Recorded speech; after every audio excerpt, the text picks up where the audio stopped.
YouTube, how we doing? Pass the prop back here today. We got a Friday show for you. NBA. I even got a college basketball spot. Didn't get my YouTube play of the day out this morning, so I'm coming with a college spot on this smaller slate. Joined as always, Stu. How we doing, man? I'm doing great. Basketball is back. We can all, get back to our regular schedules. Don't worry, guys. You can abandon those hobbies you picked up over the All-Star break. We're back in our regular routine, and I'm happy to be here. I had a good first day outside of the All-Star break, made a little bit of money, used a little bit of restraint for the first time in a while as well. You always have that temptation to just fire off 100 on that first day back, but stuck with 4 picks. Won 3 of them. That's a really good day to me. Hopefully we can do the same thing once again today. Yes, sir. Yeah, I tried to stay a little lower too myself on the first day back. It did better than I thought. I think I ended up with like 5 or 6, which pretty good for me on these slates. So got another good slate tonight with some of the bigger teams in action. A lot of back-to-backs, which also makes these ones a little harder. But let's talk about last show. We'll go through there. And we'll get it going here. So we had our first one here. Yeah, man. Didn't catch the ladder, Porzingis, but he did get the job done right here. 2 for 9. I talked about it. The guy shoots 2 for 3 every game, 3 for 4 every game. We finally get 9 shot attempts. If he told me he was taking 9 threes this game, I would have put a lot more money on all of these. But still cashed the default. Our biggest play, obviously, got the job done for me right here. Awesome. And then I had AD. I know I got a couple messages from you because I didn't expect LeBron to be sitting. I after the full All-Star break, and obviously he played, so I'm like, would assume he'd be ready to go. So I got some messages. I know some people said they're going to stay off because it moved up to like 40 and a half, I think, 41 and a half. Whatever you played it at, you should have cashed. The dude just went absolutely berserk. Believe he had 14, 15 boards in that game. I don't remember exactly the number off the top of my head because I passed out because it's the late game there. But man, don't even get me started on these late games, bro. I'm watching some college basketball till fucking midnight, and I can't even get the whole thing in, dude. I'm not even like the Arizona game. I tried to stay up the whole game. I made it till 10 minutes left, and I'm like, dude, I can't. It's 12:05, bro, and I missed that. It was the best game of the night. On a side note there, I will be betting Arizona to win the national title, bro. I kind of have to after a loss like that because I think they're going to 50 ball Washington tomorrow. So just on a side tangent there, just a heads up, I don't like these late games because I don't get to watch them. I know I just went on a full college tangent on it, but dude, some of these games are crazy late, bro. Yeah. 10 p.m. tip, crazy, man.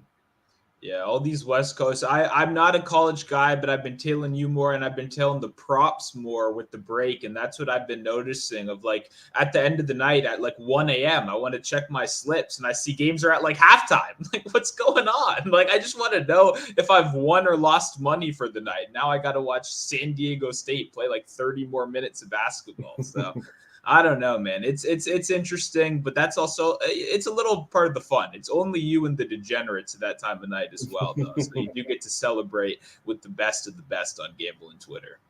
Yeah, sir. You post a tweet like that. I didn't even get to post my tweet. I didn't even get to post the AD one because I was sleeping, bro. So we'll do that later, I guess, when we post the show clips and stuff. But yeah, it was good to catch that one in, and I believe Denny did us dirty there a little. Yeah, but that's why we risked 1 unit right here. That means It was an exact break even for the show. I'll take that. Win nothing, lose nothing. But it was a disappointment. I did not watch this game. I need to obviously go back and rewatch it. But no first quarter rebounds definitely caught me. I only I don't think he had one until almost halftime or something like that. I think he ended up with 2 at half. Not the Denny I know and love. So definitely got to take a look at that. But drop the ball right here. Still broke even on the show. We'll take it. Yes, sir.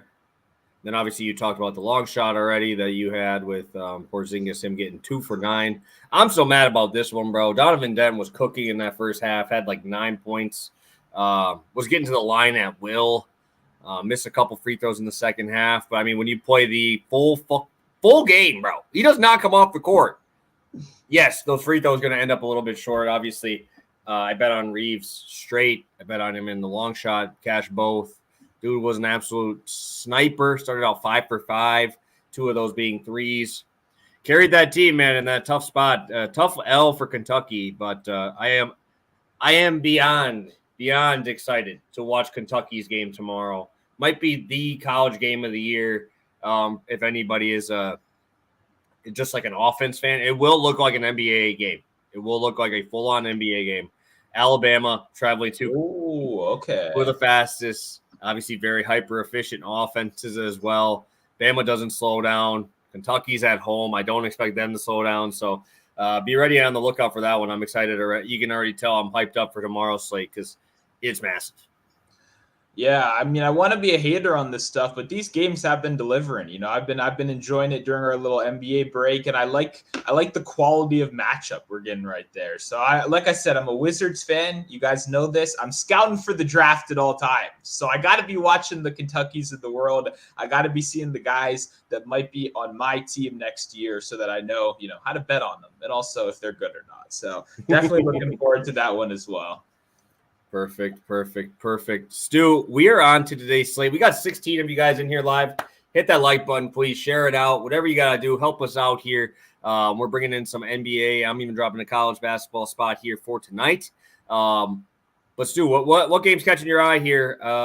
You can take the game of my team if you really want to talk about that, because I won't talk about my own team anymore. It's the obvious one. I mean, for me, like I'm looking at this, the thing is Suns Rockets could be really fun.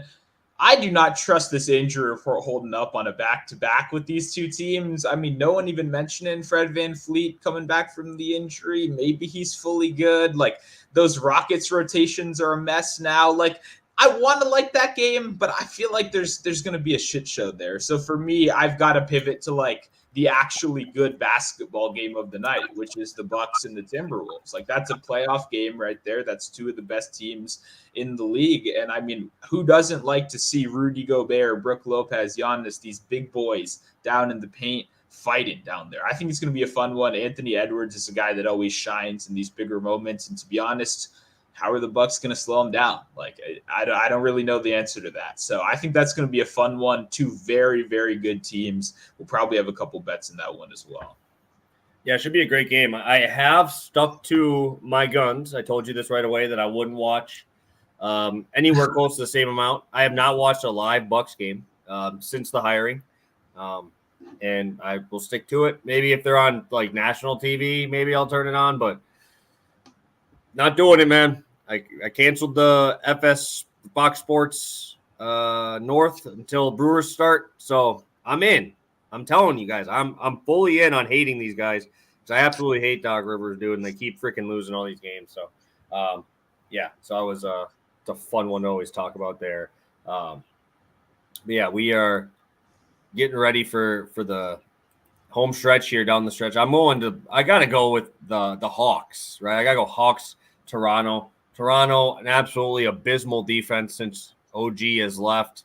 I thought they'd be a lot better with Barnes and Pirtle in there, being able to play defense, but Quickly is not playing any defense. This is one of the worst rated defenses out there since that trade. I think I think there were defensive numbers was like 120, which is like way down there. So I'm excited to watch this Hawks team just run up and down the court. They got Capella back. They're in Atlanta too. Atlanta did not play yesterday, and Toronto did. So this could be a fun one. Could be a boat race, but I do think that this is going to be an enjoyable game to watch. For me, the funniest thing about Toronto is like that. I remember the term basketball socialism was thrown around with those guys a lot last year in the sense that they're sharing the rock. It's very hard to pin down who's going to be the guy that gets that usage spike because everything is so even. And now it's new team and new players, new coaches, and it's still kind of the same thing. Like we don't really have too many selfish players on that team. Scotty Barnes, if you're going to build a team around him, he's a guy that he's not just going to score. He's going to pass, right? They're running a lot of the offense through him as well. Quickly, I like him, but trusting those breakout games can be a little bit tricky, especially when the potential assists are kind of up and down. So that's always a team that I like watching, but I don't love betting on, to be completely honest. But I'm with you. The Hawks on the other side, run and gun, Trae Young, consistently getting us to that double mark. They've been one of my favorite teams to watch this year. Yeah, no, and I haven't. I don't know if you guys noticed, but I used to be a Scotty Barnes rebounds assists machine better, and it's just pretty much rebounds now, right? I mean, his assist numbers are going crazy because you don't really see him in the ball handling role as much anymore. At least these last couple games, quickly he's kind of taken over that passing role. You got Bruce Brown out there now who kind of does that passing role out of the wing. But you guys know I'm probably one of the biggest Scotty Barnes fans out there, but it's tough to bet his assists anymore because it's so tough with all of that. So, yeah, Scotty Barnes is the man. I love Scotty Barnes. You You're don't at the right place. Yeah. I am probably one of the biggest stands in the world there. Did you see him last night do the three at Michael Bridges? Did you see that? No, I didn't. First quarter, less than a minute into the game, he hits a three and Bridges' face and does his three thing right in his face, and then they end up just blowing the doors off the guys, which I thought was hilarious. Also, let's give a shout out to Ollie for being one of the worst coaches I've ever seen. All I needed to watch was one game to know that guy's the dumbest idiot I've ever seen. How are you playing Ben Simmons with Nick Claxton, bro, for all of his minutes? What are you doing, bro? You start him at the point guard, and then you pull him right when you pull Claxton, and then you don't put him back in. Like, what could I would love to hear him tell me what his thought process is there, because you have two dudes who can't shoot outside of the paint. Like, play them together for a little bit, but give Simmons some run where he can actually be full facilitator, bro. Crazy to me.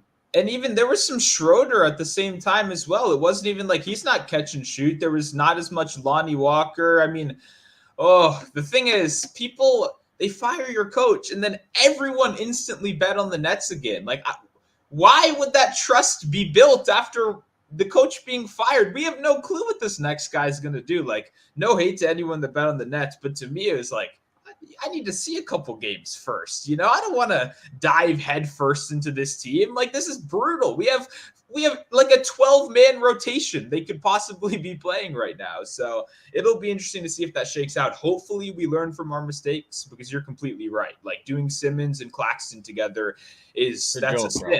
It's a basketball sin. It's disgusting. So hopefully we do not see that anymore.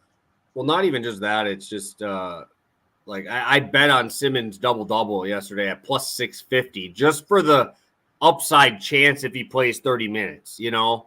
But, like, God damn, that team is bad, dude. That team is awful. But, all right, I did see Joel pop in here. Did you guys? We have not posted picks. We're about to do them right now. Our plays are coming right here. So I see you're bouncing, but we will have plays starting right now. I'll kick it over to you, Stu.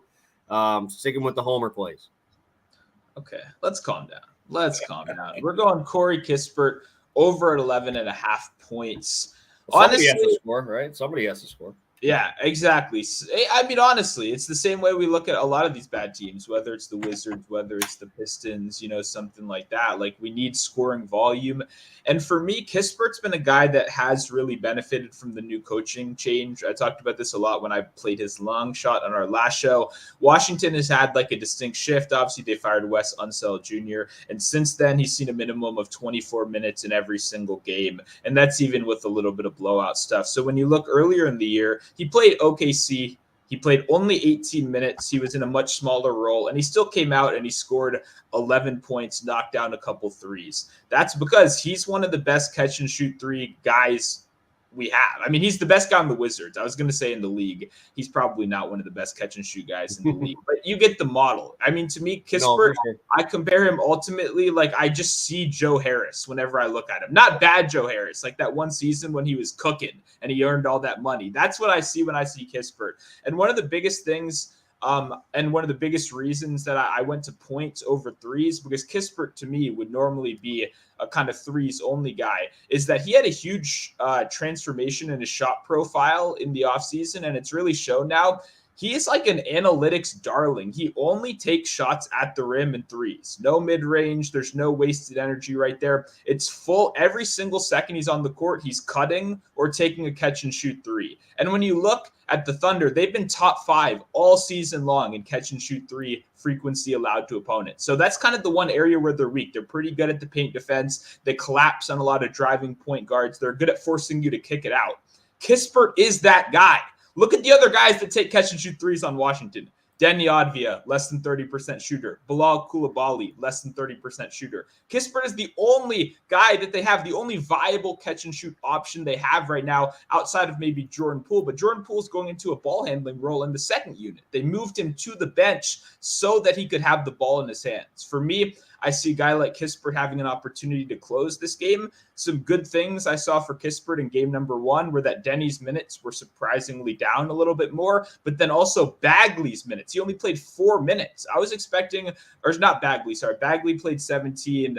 The backup, what's his name? The guy that we just got, Rashawn Holmes. He only played 4 minutes. I was expecting maybe 10 or 12. So what that showed is they were committing to a lot more small ball. They were very comfortable playing small. Who's the perfect team to do that against? The Thunder. Outside of Chet, it's 6'8", 6'7". It's a good small ball environment. I have him around 27, 28 minutes. Like I said, I think the threes should get us pretty close, but he's a great cutter. He's a great off-ball mover. He's really earned he's one of the best shooters at the rim in the league this season. If you look at non-centers and true shooting percentage, he was top 5 before the All-Star break at the rim, which is insane for a guy that was never even considered a finisher. He's been spectacular at the rim this season as well. So good cutter, good three-point shooter, going to knock down those catch and shoot attempts. Everyone in the world is on Tyus Jones, 8.5 assists today. I like it too. I see those potential assist numbers, but think about it. Who's going to convert those assists? I really don't trust too many of these other names. I think Kispert is in a great matchup tonight. Yes, sir. Yep. I do not mind it. I will actually be on the opposite side of you and not betting on my team. I'll be fading my team for this one. I'm going to be going Rudy Gobert against my Milwaukee Bucks, and I'm going Trae Young, 10 assists, facing off in that game that I just talked about there with the Toronto Raptors. Gobert, I think there's going to be an absolute field day. You guys know I talk about like fantasy points allowed to certain positions. Bucks right now on the season, they're averaging about 15 boards allowed to the center position. So far this year, I think what's going to end up happening is I like Gobert a lot more in this matchup because they have Towns, right? And Towns is another guy that you're going to probably see Giannis with, right? Giannis will probably be on that side, spreading the floor, driving on him. So I'm not worried as much about foul trouble like I usually am. I'm usually a lot more worried about centers against the Bucks just because Giannis will put his head down and run straight into you. But I'm more worried about that with Towns because there's no way they're putting Gobert on Giannis. There's no way. Right, you're putting him on Brook Lopez. You're putting him on Bobby Portis, right? So that's just the first thing I wanted to get out of the way there. Rudy Gobert, obviously, always towards the top of the league and rebounding chances. On the year that he's number 1, he actually just passed Sabonis. This is the first time in a long time I've had somebody ahead of Sabonis. On the year, 22 rebounding chances per game. Sabonis at 21.9. Obviously, very close there. But I don't think we're going to see Anthony Edwards in the paint much, getting rebounds anywhere there. I think he's just going to cook the Bucks. Like offensively, I don't think he's going to have to worry about anything else. Just go get your buckets here. And if you look at like the last 3 games, we've seen Gobert at 24 rebounding chances. So we're starting to see him get even more opportunities down there. Bucks are going to play enough bigs that he could get 35 minutes in this game, which you sometimes don't get that opportunity when some of these teams want to play small ball and you run Cat at the 5 for some of these games where they play him off the court because he's not as mobile, right, as Karl Anthony Towns. I love this spot for Gobert, guy leading the NBA, like I said, rebounding chances. You go to Trae Young, again, towards the top in every single category there. So far this season, he's, where he always is, second behind Tyrese Halliburton. It's him, Halliburton, and then a drop-off of 2 potential assists to the 3rd spot, right? These 2 are always towards the top. Love this matchup. I talked about how bad this Toronto defense has been since OG Anunoby left. And, in this spot, probably 2 months ago when they had OG, I'd be probably a little worried because OG would probably go right to him. But I'm not worried about any defender here. If you're telling me Trae Young's going to match up with Isaiah Quickly, bro, Quickly's probably getting cooked, sitting on the bench in 3 minutes, dude. I'm telling you that right now. Trae Young's going crazy. I know you talked about his first quarter assist, so don't mind that. Anything here. I just think they blow these dudes out of the water. I think that on a back-to-back, too, you start to see the defense kind of fall apart a little bit. So I think Trae just pretty much gets to do whatever he wants. He gets Capella back for the pick and roll opportunities there as well. He's back. I think he said like 22, 24 minutes today, which Not even bad. Okay, well, let's run Jalen Johnson at the 5 there. You could put him at the 5 here in a matchup where he would just cook Pirtle whenever he wanted to as well. So I think this is pretty much any way you put it. I think this Hawks team runs right through this Toronto defense. And sign me up for some Trae Young assists. I think he's going to absolutely go berserk tonight. Yeah, I really like this combo you put together right here. I think it's like a good, like one of these things. It's kind of crazy to say, but like 11 rebounds is a bad night for Rudy Gobert. You know what I mean? Like that's like an off night. And I think when you kind of talk about the matchup, I think this is a 14 or 15 rebound kind of game for him right there. And then I teased it a little earlier. Trae Young has been so good to both of us this year. I mean, truly consistently getting to that 10 assist mark. I told you before the show I have a little bit on a double for him as well. So I'm fully there with you. I think he should have chances to score and assist here. I imagine Scotty Barnes is on him for part of this game as well. I know it's not but it's positionless basketball. And like you said, it's quickly, and it's Gary Trent Jr. is going to be there as well. It's like, that sucks. That Gary Trent's good, but he's not Trae Young good. You know what I mean? So it'll be a whole team effort to slow down Trae. What that means is, we could see some extra attention towards the primary ball handler, some kickouts right there. And like you said, Bogey, these bench guys are cooking right now. So I definitely like it. I like Bogey as well today. I think that's a guy I'll be betting on. Yes, sir. This is on DraftKings. It's the only one I could get with the Rudy 11 rebounds because Rudy 10 is sitting minus 500 everywhere. So, just a heads up there. It's on DraftKings going into the rebound props all the way to the bottom. It gives you like that alternate 10.5. So good price here for two guys that I really like, and you get to buy them down a little bit as well. All right, we got a question from our guy Colin in here, regular on the show. Thoughts on Jimmy Butler rebounds, assists tonight, final stretch of games, crushing the number with new playmaking role. Hero might be out. I don't know. I really don't. It always bothers me because he just like turns it on, and I just never know when he's going to turn it on. So it's like I would play him in DFS maybe because that actually would give me rewards there. I'd probably do it for a ladder. I don't know if I want to take it just straight because like I feel like if he's going to go off, he's going to go crazy, and I don't know what his minutes are going to be like either. My biggest concern is I just don't know if this is a great game environment for like a ton of assists specifically. Any game the Heat play, it's going to be a little slow, a little bit uglier. I do like it though. I think it's a good angle right here. You kind of nailed it with like the intensity does just rise with a guy like Jimmy Butler after the All-Star break. It's game time. It's just kind of how soon does that kick in? My biggest worry is you saying Hero might be out. Well, Hero's recently shifted from a lot more of a ball handling role to a lot more of a catch and shoot role to accommodate their new, Rozier rotations and stuff, which means he's a guy I want out there converting those Jimmy Butler assists, even though it's not going to be the biggest overlap in the world. So I like Jimmy Butler. I'm just a little, hesitant with that game environment. The Pelicans aren't a fast team either. They don't want to run. I mean, on a back-to-back, that no depth right now on that team, that's going to be a slow as nails game, which could – the rebounding chances, if there's a lot of misses, could be good, but just slower means less opportunities in general. So I like Jimmy Butler. Just for me, I don't know if this is the game I'm going to cash in on that angle. Yeah, and it's always tough, too, because you have Bam there, too, who has the ability to run that high post spot. And I think he could just go crazy, too, on Joval if he really wants. My God, dude, he could absolutely kill him. He would destroy him. But that's one thing I wanted to talk about there a little bit. But also, I like these wing defenders, man, for New Orleans. I always do. So, I mean, if you want to, maybe that is the assist line. I don't know if I want to trust that rebound line. Because I don't think that rebound line is going to get me enough to warrant me betting both. You know what I mean? I want to have pop-offs on either side. And if I want to bet a rebound anything in this game, or if I want any spot there, dude, it's got to be Bam, doesn't it? I think Bam just kills him down there. I've not bet Bam rebounds I think in like 3.5 years. So I don't have a ban list. Like I said, I don't really, but that's like, and it's not like I'm betting it, but like I will never bet Bam rebounds because I don't believe it's ever a good bet, no matter what the number is, because he's a center in name and in size, but what they ask him to do in a defensive manner does not mean go sit down there and rebound. It means go out there and guard. You know what I mean? So for that reason, even Joval being a great matchup for me, I never ever bet Bam rebounds. That's a personal preference. So for that reason, I'm for me, it's more just like the whole thing. This is just an ugly game. You know what I mean? It's just kind of hard to go to an over right at it. Also, 8 days off. The Heat haven't played in 8 days. Adding Delon right to the lineup now as well. Like, they could come out a little slower. You know, that happens sometimes. So for me, it's just kind of that whole game. If I'm looking at anything, I'm looking at some unders, to be completely honest. Like Zion under points. Half the road is on it, but it makes a ton of sense. So that's just my take on that game, though. Yeah, 219 total. Not a total you see too much anymore. And you have another 219 total on the slate with Portland. But Denver's on a back-to-back. You're probably seeing 2 or 3 guys sit.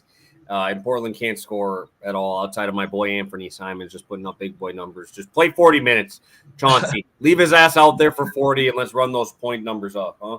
I'm glad you brought that up, too. One more thing I wanted to say. All those Denver bench guys were locking down Kispert last game. Like, he hit this number out of the break with good volume going against Peyton Watson and Christian Braun, who, if you're not familiar, those are good defensive players.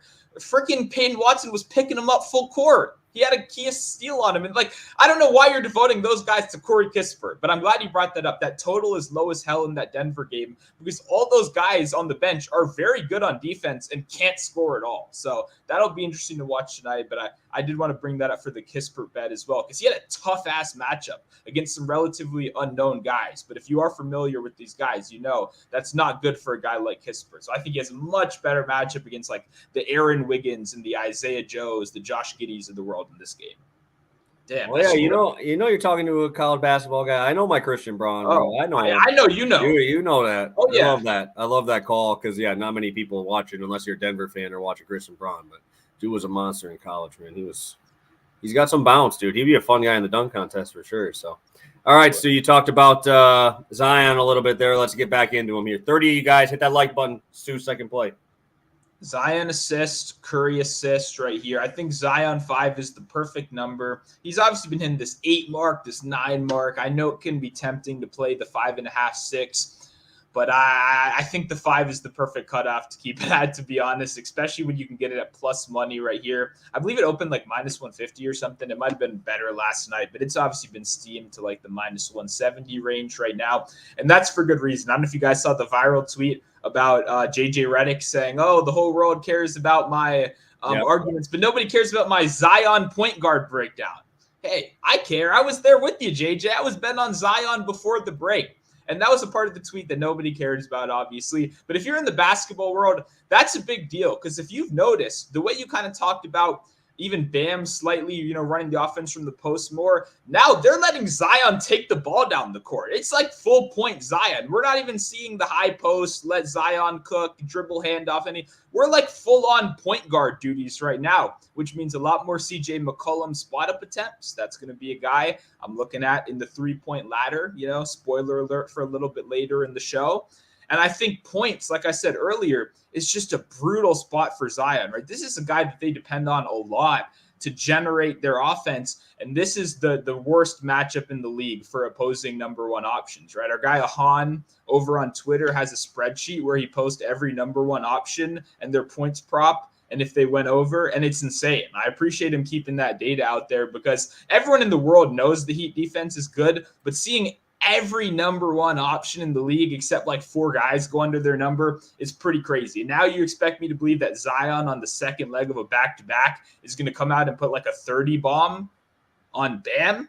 I don't think that's going to happen. So even though he's running the offense right now, I think the scoring output becomes a lot tougher right here. So what do we need to do? We're going to see the driving kicks. We're going to find our Trey Murphys on the outside. We're going to find our CJ McCollums, who's taking more spot-up opportunities. Even Ingram is taking more threes right now as well.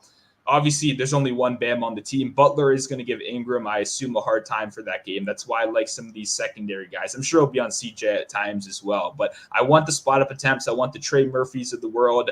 And I think Zion running this offense is just not fully baked into the number yet. So that's one of my favorite looks. And I had to pair him with another guy who, he might be like the single most undervalued person in the assist market right now. I think I'm going to probably double back. I just haven't decided if I'm going to play first quarter or if I'm going to go full game because there is a bit of blowout risk in this game Although I will say dog of the week is something we got to bring back, because Charlotte, I think, my dog of the day today, right now. I mean, the way that team's been playing, Golden State as a heavy favorite is 0-3 against the spread so far. Or sorry, as a double-digit favorite. They're 0-3 against the spread. It makes a lot of common sense. I expect Golden State to possibly rest a guy or two. I don't think Curry is going to be the guy, but, a Clay. Outside of the break, Clay probably plays, actually. So I would assume in this game environment that Curry can get 5 in about 25 minutes. To me, that's why I feel so good about this.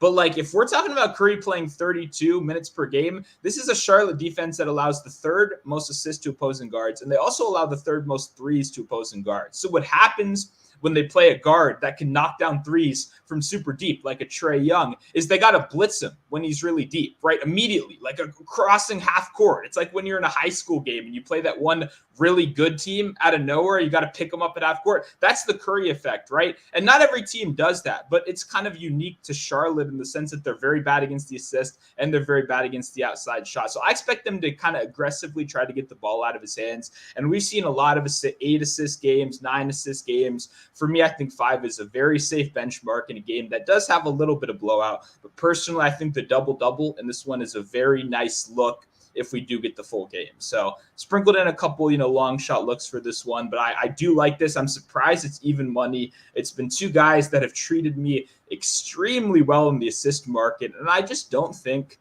they're getting quite the credit they deserve yet, given their roles in their respective offenses.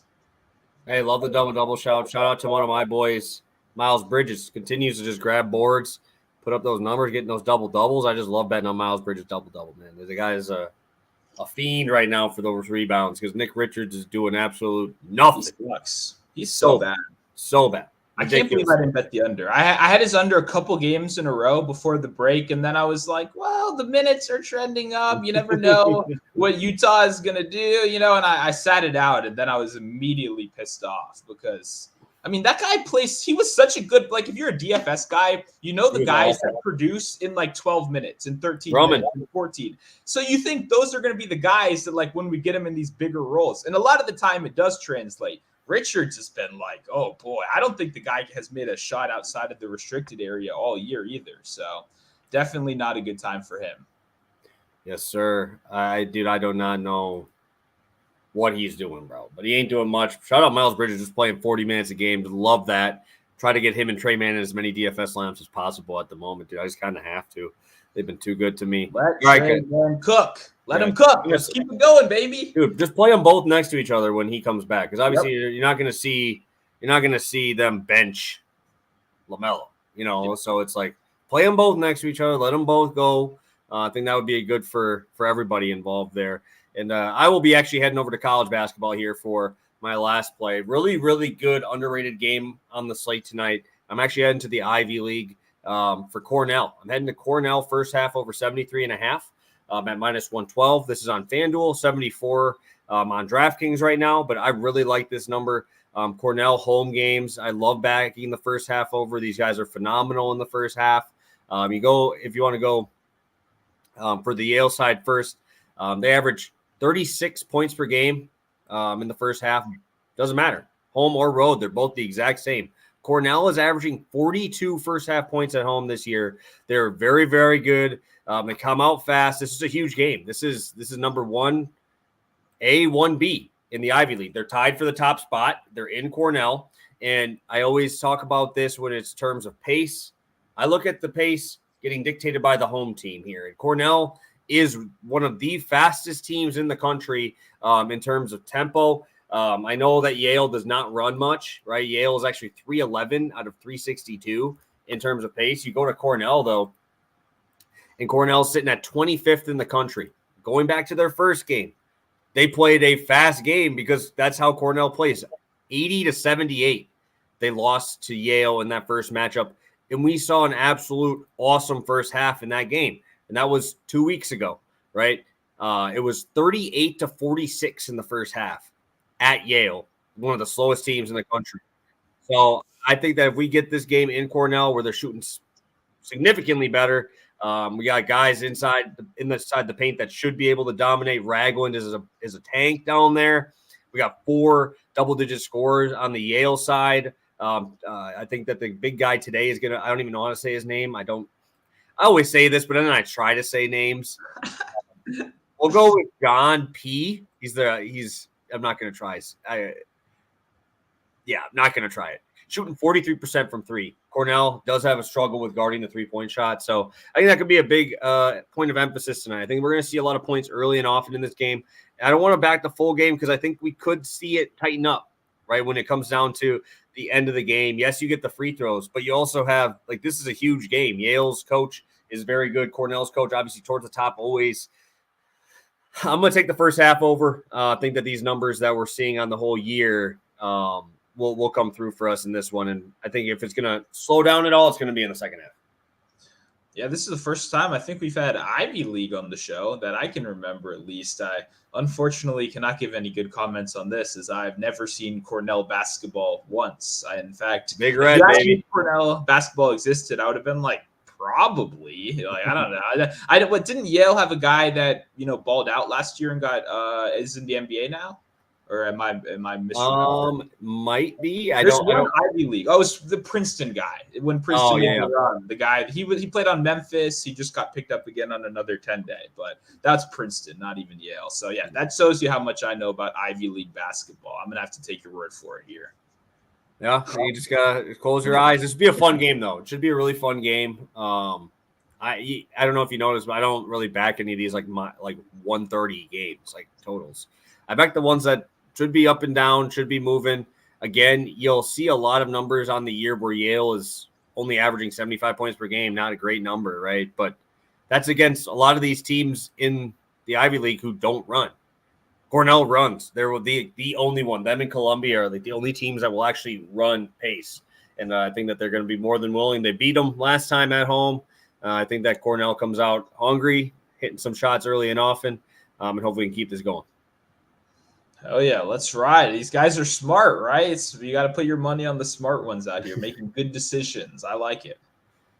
All right, I think we both agree we're doing our long shots in the comment section later, or are you? Yeah. You go with that? Like I said, I'm literally Steph Curry double-double. I already called it out. And then, laddering the guys I already talked about. It's not super crazy. And by the way, given my Kispert analysis, that might have to be a 2-unit spot for me, or at least a 1.5. The more I talk about it, man, the more I think about, because I just saw a graphic when I bet Josh Giddey under last night. And it was that Josh Giddey, according to Basketball Index, is hidden more than any other player in the league, which means his average matchup difficulty is the lowest in the league. And number 3 on that list was Isaiah Joe as well, which means the Thunder are constantly trying to hide those two guys. And Corey Kispert is like the guy that sits in the corner and you hide your guy on, even if it's a little bit of a tougher matchup. And Aaron Wiggins, like, the more I think about it, the more I really, really like Kispert in that one. So tonight should be a good one. I'm excited. Definitely running a couple ladders up there. Yeah, probably it might be a nice low-owned DFS spot to go to maybe too. I mean, it'd be cheap. So let's go through a quick recap, and I see we have a couple questions that we can get to here before we head out. So I'll kick it over to you, Stu, to start us off. Sounds good. We got Corey Kispert over 11.5 points, -105 over on FanDuel Sportsbook. Then we got Steph Curry, Zion Williamson, 5 assists each. Not a same game, bro. It's just a parlay, +100 over on DraftKings. Beautiful. And I'll be in Cornell, Yale, first half over 73.5 at -112. That'll be on FanDuel right now. And then on DraftKings, I'm rolling with Trae Young, 10 assists. Rudy Gobert, 11 rebounds at -120 over there on the DraftKings alternate spots there. Still, we got a couple questions in here. I believe we talked about this a little bit, but I see Paul bringing up Anthony Edwards. I don't think there's a way we're stopping him tonight. I really don't. So do you like that 30-point spot? I mean, who else is going to do it? Like, I don't understand. Like, there's a lot of logical reasons why Rudy Gobert could score like 0 points tonight against that Bane defense. That's where he scores all his buckets. Like, Cat's going to take some mid-range, but Cat does not have a good matchup here either. So for me, when I look at it, you nailed it. This team cannot stop a guard to save their life. They allow a lot of threes, and they also allow a lot of like pull-up twos, and they're kind of beat because the drop defense, right? Edwards is going to have his choice at the mid-range right there. That's not normally the best thing in the world unless you're like an elite shooter, and Anthony Edwards happens to be one that is going to knock down those mid-range. So for me, it's hard not to like this one. I mean, I really have nothing negative to say. I'm curious, is his regular line 27.5? I can check. That would be my guess. About 26, 27, I would Yeah. guess. Probably a little bit over what his season average is. Yeah, 27 minus 104 on FanDuel right now. So that probably something that maybe the 30 points makes its way to like a parlay or something, because it's really hard to dislike that. Yeah, I don't mind it at all.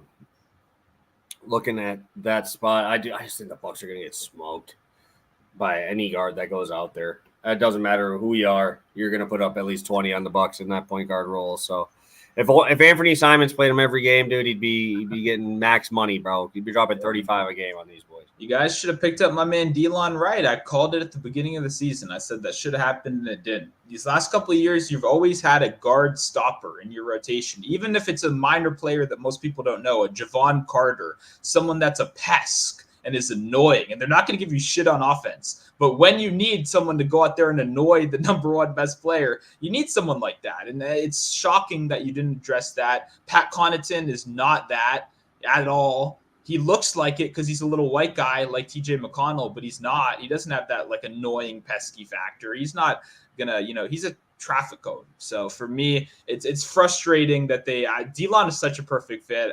I want to root for you when my team's out here, but you didn't get the job done. You let the Heat pick them up. So that's on you guys right here. You're saying it like I did something. I didn't do nothing. I'm sitting here not even watching games because I can't stand the fucking coach. So, yeah, dude. And I think the one guy you forgot to mention was DiVincenzo. DiVincenzo used to be that guy for us. Yep. He used to be a very good spot in that spot too. We used to have like 3 of those types of guys that you just rotate off the bench that don't do shit.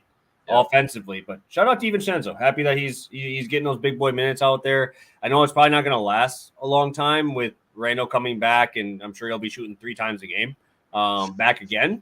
But just happy to see that he's having some big games. So as a Bucks fan, obviously I always like DiVincenzo. But happy that he's doing well over there and putting up big boy numbers. So I don't believe we have anything else in here. I don't think we had any other questions. Stewie, what do you got for the people here? We got 32 live viewers in here with us. Yeah, I mean, I'll say the NFL season is, officially in its casket right now. It's dead. It's gone. And I'm just pumped to be doing the NBA right now. We came out the All-Star break. We got a profitable show to start it going. In my opinion, I feel like I'm seeing the board better than I ever have in the NBA in my life, which is weird, because I had a 40-unit season, 2 years ago. So I'm really liking what I'm seeing right now. I know a lot of people are NFL truthers. They ride with us for the NFL. They say, we'll catch you next year. I'm just saying, ride with us a little bit longer. I think we're doing good so far. And I think we're going to keep doing good. So that's my little sales pitch to our football guys, or if you're just a new viewer as well, because we are happy to have you. Feel free to drop any questions when you have them. Free picks Monday, Wednesday, Friday, pass the prop. Leave a like if you haven't already. Follow us both on Twitter. Free picks all the time. I will have more. I told PPS before the show, all these back-to-backs. Today is the perfect day for all these losers to ball out, the random guys you've never heard of, to get those good performances. But we don't have all those numbers yet. It's 1:00. So we'll be there closer to game time, posting props over on Twitter, over in Discord, Telegram, all that stuff. So follow on Twitter. You'll find all of it. And let's make some money tonight, baby. Yeah, it makes it tough when we do it. We always do it this early. But honestly, I'm pumped for this. Obviously pumped for March Madness coming up. I just took that Friday off, so I'm a hype. I'll be doing that. Be good there. Excited for that. Also, obviously, baseball season, man. Obviously, love the spring training. Love doing all that stuff. Doing my futures stuff coming up shortly. Well, I'm sure we'll do a future show here again like we did last year. We're pretty profitable on that one as well. But, yeah, it'll be fun because, a lot of them we might do at 8 a.m. for some of those because, we have those early slates. So you'll be seeing us bright and early right when you wake up with your coffee right here with you, ready to go. Paul bringing up Ivy League Yale. I don't know, dude. I don't know if I want to go against Cornell at home. That first game last week was tight, right? 80-78. Now you're heading to Cornell. I think it's gonna be rowdy there. Friday night, man. What else are you doing? You got to study Saturday morning, bro. You go to that game, man. You can't be drinking. You got homework, man. So they're gonna be ready. I think that place is gonna be packed, rowdy, ready to go. So I don't know if I would bet a money line spot. Like I said, I already have a bet in there. I don't feel like I need to have another one. I don't want to be overexposed, especially with how much we're going to probably have out tomorrow on that slate with how big that slate is. So excited for it. You're going to be fired up for tomorrow. You're making it sound like March Madness is starting already, baby. I'm going to be eyeing that Telegram chat. I'm ready to tail some picks. First game of the day, Baylor, Houston. Come on. That's a great fucking basketball game. That's a great fucking basketball game. High-end basketball game. If you want to watch another fast-paced Arizona, Washington, like I said, bet Arizona tonight. Bet them to win the whole thing because they're about to 40 ball those boys. They're going to drop 100 on them. I'm telling you right now, they're dropping 100. If they're giving me like an 86 to an 89 team total on Arizona, that you'll be ready. I'll be on that shit. It'll be ready. I will be right there. I might be if they drop it at 11:30 tonight. We'll be doing YouTube play of the day tonight at 11:30 before I go to sleep. That's how hype I'm going to be if they're going to give me that number. I'm pumped. I even got college baseball starting today. I might be starting betting on some of those as well. So we got a lot of stuff going. Excited for it. Let's do it, baby. I'm ready. Oh yeah, I'll tell you my college baseball picks off air. We'll discuss that. Good teaser though for tomorrow. Tune into YouTube for all those college basketball plays. Yes, sir. Yes, sir. Thank you guys. Still 20 of you guys with us 45 minutes later. We appreciate it. We'll be back again on Monday with another round. Obviously, hoping we get a nice NBA slate. We can talk about some winners from today. So thank you guys. Enjoy the rest of your day and best of luck this weekend on all your bets.